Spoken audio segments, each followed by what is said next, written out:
जय हिंद, नमस्कार दोस्तों, स्वागत है एक नए वीडियो में। जैसे कि आप लोगों को मालूम है कि मैंने बिहार एसएससी का प्रैक्टिस सेट चालू किया है, वॉल्यूम 2, जो मार्केट में लेटेस्ट आया हुआ है। इसमें से मैंने बहुत सारे प्रैक्टिस सेट करवा दिए हैं। अगर आप लोग नहीं देखे हैं तो प्लेलिस्ट में जाकर चेक कर सकते हैं। अगर चैनल पर नए हैं तो चैनल को सब्सक्राइब कर लें तथा बेल आइकन को दबा लें, जिससे हम कोई भी वीडियो अपलोड करें तो सबसे पहले आपके पास नोटिफिकेशन जाए। और आज का हमारा जो सेट है वह सेट नंबर 20। चलिए देखते हैं आज का सेट नंबर 20 का पहला क्वेश्चन क्या है। आज का हमारा जो पहला क्वेश्चन है वो है आपका क्या कि सिनकोना के पेड़ मुख्यतः निम्नलिखित में से किस वनस्पति से संबंधित है। सिनकोना का जो पेड़ है ना वो मुख्यतः किस वनस्पति से संबंधित है, तो वह है आपका उष्णकटिबंधीय सदाबहार वन से संबंधित है। Option number A right answer होगा। अगला क्वेश्चन आपका क्या है कि किस देश की मेजबानी में COP29 संयुक्त राष्ट्र जलवायु परिवर्तन सम्मेलन 2024 का संपन्न किया जाएगा। किस देश में किया जाएगा, तो वो किया जाएगा आपका अजरबैजान यानी बाकू में। अगला क्वेश्चन क्या है कि हाल ही में डैश को इंदिरा गांधी शांति पुरस्कार 2023 से सम्मानित किया गया है। तो इंदिरा गांधी शांति पुरस्कार 2023 से किसे सम्मानित किया गया है, तो वो किया गया है डेनियल बेरेनबोइम और अली आबू अवाद, दोनों को किया गया है। तो ऑप्शन नंबर होगा सी। ऑप्शन नंबर क्या होगा सी। ए और बी दोनों को किया गया है। Option number C right answer होगा। अगला क्वेश्चन क्या है कि दक्षिण पूर्वी एशिया के वृद्धि त्रिकोण में सम्मिलित है। तो वो कौन कौन सा देश में सम्मिलित है, वह है आपका option number A Singapore, Malaysia और Indonesia. Option number A right answer होगा। अगला क्वेश्चन क्या है कि कंबोडिया निम्नलिखित में से किस भौगोलिक व सांस्कृतिक व राजनीतिक उप विभाग में आता है, तो वो आता है पूर्वी एशिया में। Option number B right answer होगा। अगला क्वेश्चन आपका क्या है कि विश्व स्वास्थ्य संगठन का मुख्यालय किस देश में है।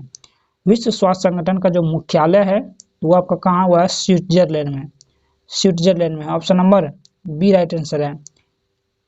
अगला क्वेश्चन क्या है कि विश्व का सबसे ऊंचा कहा जाने वाला विश्व शांति स्तूप बिहार में कहाँ है, तो बिहार में है राजगीर में। Option number C right answer होगा।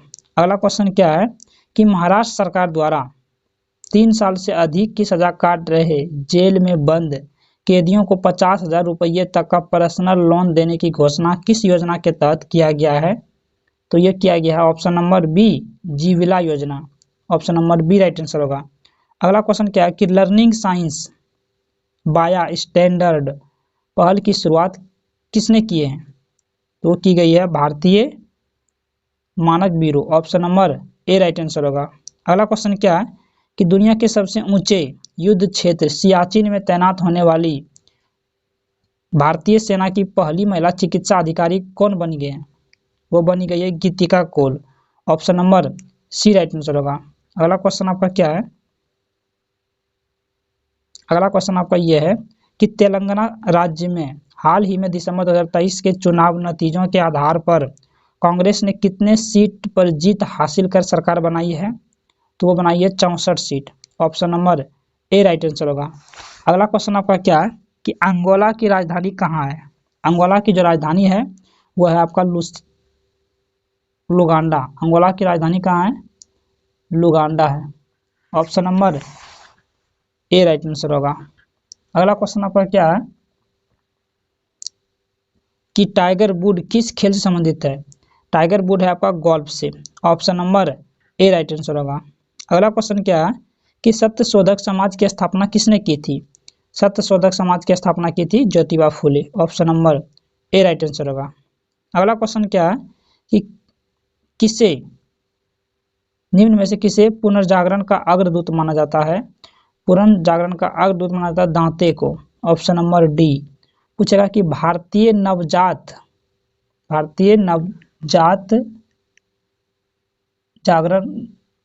नवजागरण का अग्रदूत किसे माना जाता है, तो भारतीय नवजागरण का अग्रदूत माना जाता है राजा राम मोहन राय को। लेकिन पुनर्जागरण का अग्रदूत पूछा जाएगा तो होगा दांते।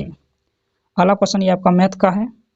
अगर आप इसका पीडीएफ प्राप्त करना चाहते हैं तो हमारे टेलीग्राम से आप जुड़ जाइएगा, वहाँ पीडीएफ अपलोड कर दिया जाएगा, जिससे कि आप मैथ का भी ओरिजिनिंग का भी बना सकते हैं। चलिए देखते हैं आगे हमारा जीके का क्वेश्चन क्या है। ये सब मैथ का क्वेश्चन है, ये जीके का क्वेश्चन आगे है। अगला क्वेश्चन आपका यहाँ से है, अगर पीडीएफ प्राप्त करना चाहते हैं तो टेलीग्राम चैनल से जुड़ जाइएगा। टेलीग्राम चैनल का लिंक वीडियो के डिस्क्रिप्शन में डाल दिए जाएंगे। अगला क्वेश्चन आपका क्या है कि निम्नलिखित समस्याओं में से कौन सी समस्या भारतीय अर्थव्यवस्था में निरंतर रूप से जुड़ी है? तो वह मुद्रास्फीति, राजकोषीय घाटा, चालू खाता घाटा। ऑप्शन नंबर डी होगा, सबे है। रजनामा किसका फारसी अनुवाद है? तो रजनामा जो महाभारत का फारसी अनुवाद है। अगला क्वेश्चन क्या है कि दादा भाई नेहरूजी ने ब्रिटिश सरकार के द्वारा भारत से धन निष्कासन की नीति की व्याख्या किस पुस्तक में की है? तो वो की गई है poverty and un British rule in India. Option number B right answer होगा। अगला क्वेश्चन आपका क्या है कि शाहनामा के लेखक कौन है? तो शाहनामा के लेखक हैं फिरदौसी। Option number B right answer होगा। अगला क्वेश्चन क्या है कि सुभाष चंद्र बोस ने भारतीय राष्ट्रीय सेना का नेतृत्व कब किया था? तो वो किया गया था 1943 में। Option number B. अब फॉरवर्ड ब्लॉक की स्थापना किया था 1945 में। अगला क्वेश्चन क्या है कि रंपा मंदिर के नाम से लोकप्रिय रुद्रेश्वर मंदिर कहाँ स्थित है? तो रुद्रेश्वर मंदिर जो है वह तेलंगाना में। Option number B right answer होगा। अगला क्वेश्चन क्या है कि पंडित निखिल बनर्जी किस वाद्य यंत्र के प्रतिपादकों में से एक थे? तो उसका जो वाद्य यंत्र था वह था सितार, पंडित निखिल बनर्जी। अगला क्वेश्चन क्या है कि विश्व प्रसिद्ध संगीतकार उस्ताद अली अकबर खान निम्नलिखित में से किस वाद्य यंत्र से जुड़े थे? तो वो जुड़े थे आपका सरोद से। Option number D right answer होगा। अगला क्वेश्चन क्या है कि किस राज्य में जेमू ग्लेशियर अवस्थित है? तो जेमू ग्लेशियर वह Sikkim. Option number A right answer होगा। अगला क्वेश्चन क्या है कि भारत में अंग्रेजी शासन के विरुद्ध प्रसिद्ध रामोसी विद्रोह 19वीं शताब्दी के उत्तरार्ध में हुआ था। दिए गए विकल्प में से उस क्षेत्र की पहचान करें जहां यह घटित हुआ था। तो कहाँ घटित हुआ था? वो था पश्चिमी Maharashtra. Option number C right answer होगा। अगला क्वेश्चन क्या है कि MS एक्सेल 2010 में वर्कशीट में एक ही सेल में एक नई लाइन प्रविष्ट करने के लिए निम्नलिखित में से किस कीबोर्ड शॉर्टकट का उपयोग किया जाता है? तो वो किया जाता है अल्टर प्लस इंटर का। Option number B right answer होगा। अगला क्वेश्चन क्या है कि वह महिला जो इंडियन नेशनल आर्मी में शामिल हुई थी वो कौन है महिला है? तो वह है Lakshmi Sahgal. Option number B right answer होगा। अगला क्वेश्चन क्या है कि यह कथन हम भारत को या तो आज़ाद करेंगे या आज़ादी के प्रयास में दिवंगत होंगे किस से जुड़ा हुआ है? ये जो कथन कहा गया था ये किसने कहा था? तो ये मतलब किस में कहा गया था? तो ये कहा गया था आपका भारत छोड़ो आंदोलन में।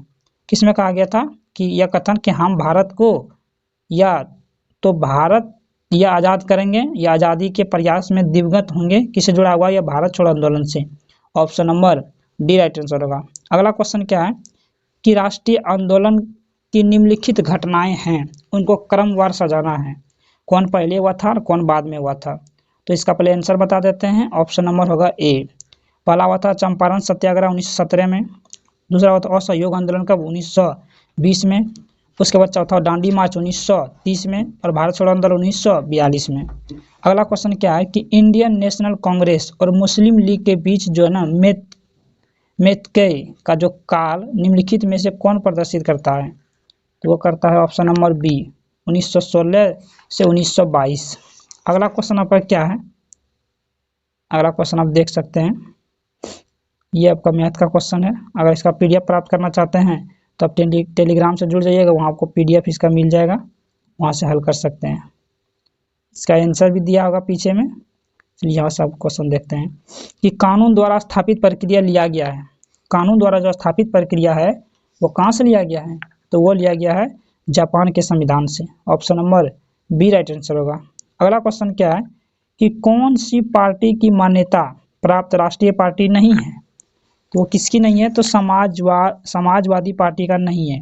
बाकी है सबका भारतीय कम्युनिस्ट पार्टी का राष्ट्रीय पार्टी का दर्जा है। अखिल भारतीय तृणमूल कांग्रेस का भी है, बहुजन समाज पार्टी का है, लेकिन ऑप्शन नंबर जो सी है समाजवादी पार्टी का नहीं है। इसका राइट आंसर होगा ऑप्शन नंबर सी। अगला क्वेश्चन क्या है कि औरंगजेब की पत्नी रबिया उद दुर्रानी की कब्रगाह बीबी का मकबरा नामक स्मारक किस राज्य में स्थित है? तो बीबी की मकबरा नामक जो स्मारक है वह किस राज्य में स्थित है? वह है महाराष्ट्र में। Option number D right answer होगा। अगला क्वेश्चन क्या है कि कावेरी नदी का बेसिन निम्नलिखित में से किस राज्य तक नहीं फैला हुआ है ना? किस राज्य तक नहीं फैला हुआ है? तो वो नहीं फैला हुआ है आंध्र प्रदेश तक। कावेरी नदी का बेसिन आंध्र प्रदेश तक नहीं फैला है। राइट आंसर होगा ऑप्शन नंबर सी। अगला क्वेश्चन क्या है कि भारत के संविधान के निम्नलिखित में से कौन सा अनुच्छेद मानव तस्करी के निषेध को मौलिक अधिकार घोषित करता है? तो वह करता है आर्टिकल 23। ऑप्शन नंबर डी होगा। अगला क्वेश्चन क्या है कि ताइवान की राजधानी कहाँ है?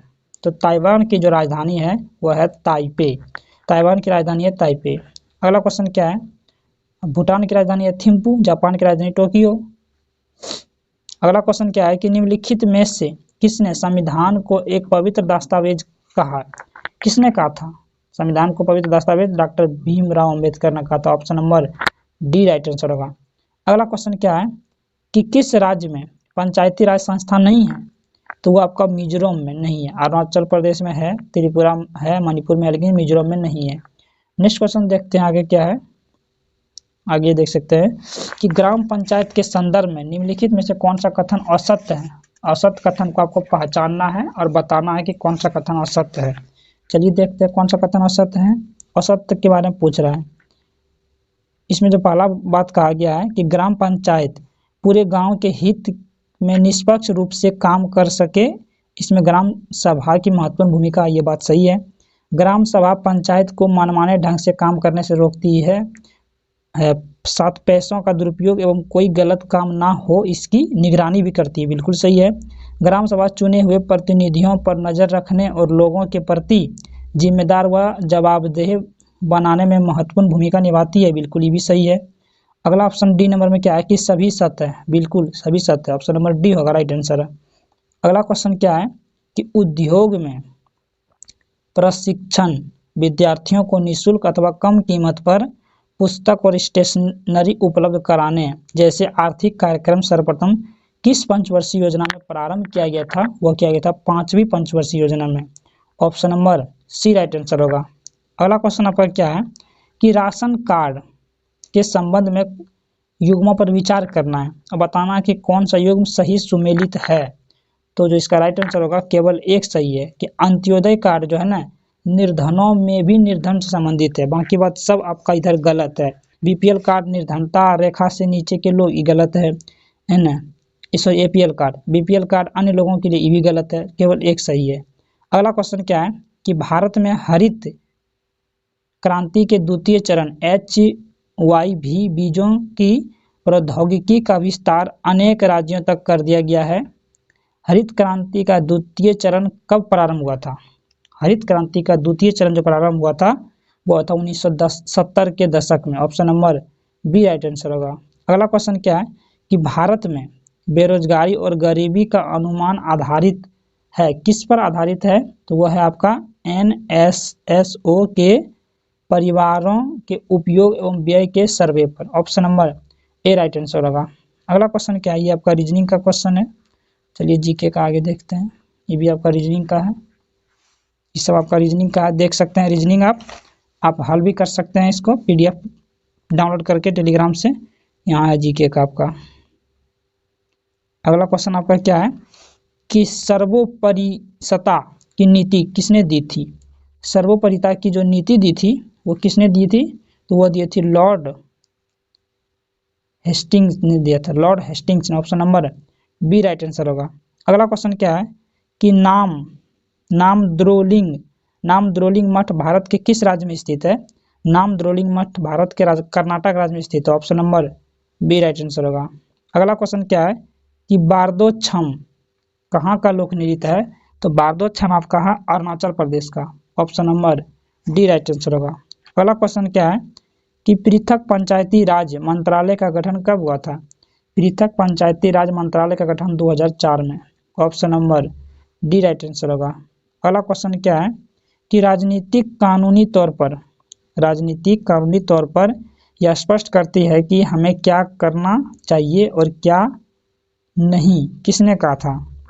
ये जो कहा था ये कहा था अरस्तु ने। Option number B right answer होगा। अगला क्वेश्चन क्या है कि निम्नलिखित में से कौन सी नोबेल गैस नहीं है? तो आपका आर्गन है, ओगा नेशन है, जेनॉन है, देखिए क्लोरीन नहीं है। Option number C right answer होगा। अगला क्वेश्चन क्या है ये आपको बताना है, चेंज करके पूरा क्वेश्चन लेते हैं। पूरा क्वेश्चन नहीं आएगा, ये कट गया। और आगे क्वेश्चन है कि 25 डिग्री सेल्सियस, 38 डिग्री सेल्सियस और 66 डिग्री सेल्सियस को केल्विन में परिवर्तित करने पर इसका सही मान क्या होगा? तो आपको जानता है कि सेल्सियस से अगर आपको केल्विन में जाना है तो आपको 273 जोड़ना पड़ेगा। 273 डिग्री जोड़िएगा तो आप सेल्सियस से केल्विन में चले जाएंगे। अगर केल्विन से सेल्सियस में जाना तो 273 घटाना पड़ेगा। इसको जोड़ने के बाद जो प्राप्त होगा वो होगा ऑप्शन नंबर 1। जोड़ने के बाद 1 प्राप्त होगा। अगला क्वेश्चन क्या है कि मत्स्य वर्ग पूर्ण रूप से जलीय जंतु है, निम्नलिखित विकल्पों में से कौन सी उनकी एक विशेषता नहीं है? पहला पूछा गया है कि ये उष्ण रक्त वाले जीव हैं, ये बात सही है। नहीं, ये गलत है। उष्ण रक्त वाले मतलब होता है कि गर्म रक्त वाले होते हैं, नहीं, ये शीत रक्त वाले होते हैं। अगला क्वेश्चन क्या है कि ये अपने गलफड़ों का उपयोग करके पानी में घुलित ऑक्सीजन प्राप्त करते हैं, बिल्कुल सही बात है। इसके हृदय में केवल 2 प्रकोष्ठ होते हैं, ये भी सही है। उनकी त्वचा सल्कों से ढकी होती है, ये भी सही है। लेकिन पहला आपका गलत है, वही पूछा कौन सा गलत है। इसका राइट आंसर ऑप्शन नंबर 1 होगा। अगला क्वेश्चन क्या है कि निम्न में सही कथन है। सही कथन क्या है ये आपको बताना है। तो इसमें सही कथन जो आपका सी कि ध्रुवों पर जी का मान विषुवत रेखा की तुलना में अधिक होता है, ऑप्शन नंबर डी सही है, बाकी सब गलत है। अगला क्वेश्चन क्या है कि एक वायुयान की ध्वनि सामान्यता इसके संगत में होती है? किसके संगत में होती है? एक वायुयान की ध्वनि जो है वो होती है लगभग 100 decibel. Option number B right answer होगा। अगला क्वेश्चन क्या है कि ग्रीष्म काल में जल को मिट्टी के बर्तन में रखने पर किस परिघटना के कारण ठंडा हो जाता है? वो होता है वाष्पन। Option number D right answer होगा। अगला क्वेश्चन क्या है कि मानव शरीर में सबसे प्रचुर मात्रा में पाए जाने वाला जो तत्व है वो कौन सा है? तो वह है आपका oxygen. Option number D right answer होगा। अगला क्वेश्चन क्या है कि 2/3 ऊंचाई तक जल से भरा कोई टैंकर एक समान चाल से गतिमान है।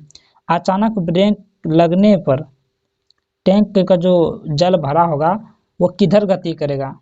तो वो आपका गति करेगा आगे की ओर गति करेगा। Option number B right answer होगा। अगला क्वेश्चन क्या है कि रक्त डैश प्रकार का उत्तक है? तो रक्त आपका जो है संयोजी उत्तक है, यानी कि जोड़ने का काम करता है। Option number C right answer होगा।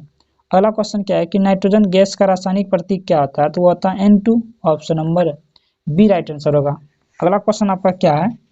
अगला क्वेश्चन आप देख सकते हैं इधर, ये रीजनिंग का है। ये आपका इधर रीजनिंग का है। पीडीएफ प्राप्त कर सकते हैं टेलीग्राम चैनल से और वहां से आप पीडीएफ को इसको लगा सकते हैं। आंसर भी इसका इसमें दिया हुआ है, आप लोग हल कर सकते हैं इसको रोक करके, या तो पीडीएफ प्राप्त करके हल कर सकते हैं। अगला क्वेश्चन आपका क्या है कि -273.15 डिग्री सेल्सियस तापमान इनमें से किसके बराबर है? तो वह है 0 केल्विन के। Option number A right answer होगा। अगला क्वेश्चन क्या है कि एक लड़का r दूरी तक सिर पर वजन रखकर चलता है, उसे अधिकतम कार्य करना पड़ेगा जब वह वजन को लेकर जो चलेगा तो वह चलेगा आपका ऊर्ध्वाधर पर ऊपर चलता है, तब उसका अधिकतम वजन होगा। अगला क्वेश्चन क्या है कि पावर एल्कोहल डैश और एथिल एल्कोहल का मिश्रण होता है? तो जो पावर एल्कोहल होता है ना वो आपका पेट्रोल और एथिल एल्कोहल का मिश्रण होता है।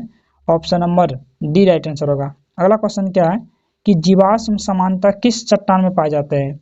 तो जीवाश्म जो समानता पाए जाते हैं वो पाए जाते हैं अवसादी चट्टान में। Option number A right answer होगा। अगला क्वेश्चन आपका क्या है कि निम्नलिखित में से कौन सा पौधा थेलोफाइटा नहीं है? थेलोफाइटा पौधा नहीं है तो आपका कारा है, हलवा है, यूलोथ्रिक्स है, लेकिन प्यूनेरिया नहीं है। Option number C right answer होगा। अगला क्वेश्चन क्या है कि स्पाइरोगायरा और प्लेनेरिया में डैश होता है? स्पाइरोगायरा और प्लेनेरिया में जो होता है वो होता है पुनर्जनन। Option number D right answer होगा। अगला क्वेश्चन क्या है कि जब किसी तार से होकर धारा प्रवाहित होती है तो प्रत्येक बार कंपास की सुई में विक्षेपण होता है। इस विक्षेपण पर सर्वप्रथम किसने ध्यान दिया था? तो ये जो सर्वप्रथम जो ध्यान दिया था हैंस क्रिश्चियन ऑस्ट्रेड ने दिया था। Option number B right answer होगा। अगला क्वेश्चन क्या है कि अस्थि के आधार द्रव ओसिन में कितने प्रतिशत अकार्बनिक पदार्थ होते हैं? तो वो होते हैं 62%। Option number C right answer होगा। अगला क्वेश्चन क्या है कि इस्पात को कठोरकृत करने के लिए किस रासायनिक तत्व की आवश्यकता होती है? तो वो होती है आपका manganese. Option number B right answer होगा। अगला क्वेश्चन क्या है ये बताना आपका कौन सा कथन सही है। पूछा गया एमएस वर्ड 2010 के संदर्भ में निम्नलिखित कथनों में से कौन सा सत्य या असत्य है उसको पहचान करना है। तो इसका जो राइट आंसर होगा ऑप्शन नंबर होगा डी, पहला सत्य है दूसरा असत्य है। चलिए अगला क्वेश्चन क्या है कि प्रकाश को प्रिज्म से गुजारकर स्पेक्ट्रम प्राप्त करने वाले व्यक्ति कौन थे? प्रकाश को प्रिज्म से गुजारने पर स्पेक्ट्रम प्राप्त करने वाले जो व्यक्ति थे वह थे Isaac Newton. Option number C right answer होगा। अगला क्वेश्चन क्या है कि डैश कुकीज आपको ट्रैक करती है और आपकी गोपनीयता को उजागर करती है। तो वो कौन करती है? तो वो करती है आपका third party. Option number C right answer होगा। अगला क्वेश्चन क्या है कि पहला स्वदेशी निर्मित प्रक्षेपण यान है। तो पहला स्वदेशी प्रक्षेपण यान है PSLV-C1। Option number D right answer होगा। अगला क्वेश्चन क्या है कि थेनेटोलॉजी नामक विज्ञान किसका अध्ययन किया जाता है? थेनेटोलॉजी में जो किसका अध्ययन किया जाता है वो मृत्यु के सभी पहलुओं का अध्ययन किया जाता है थेनेटोलॉजी में। अगला क्वेश्चन क्या है निम्नलिखित में से कौन सा कथन सत्य है? सत्य कथन को बताना है। तो इसका जो सत्य कथन क्या है कि वक्रता त्रिज्या फोकस लंबाई के दोगुने के बराबर होता है, क्योंकि एफ बराबर आपको मालूम है कि r/2, यहाँ से r निकालेंगे तो 2f हो जाएगा। अगला क्वेश्चन आपका क्या है? अगला क्वेश्चन है आपका, अब आपका समाप्त हो गया जीके जीएस का। हमने पूरा 75 क्वेश्चन का डिस्कस करवा दिए हैं। आपका कितना सही हुआ तो आप कमेंट करके बताइएगा। अगर चैनल पर नए हैं तो चैनल को सब्सक्राइब कर लें तथा बेल आइकन को दबा लें। चलिए मिलते हैं किसी नेक्स्ट वीडियो में, तब तक के लिए जय हिंद।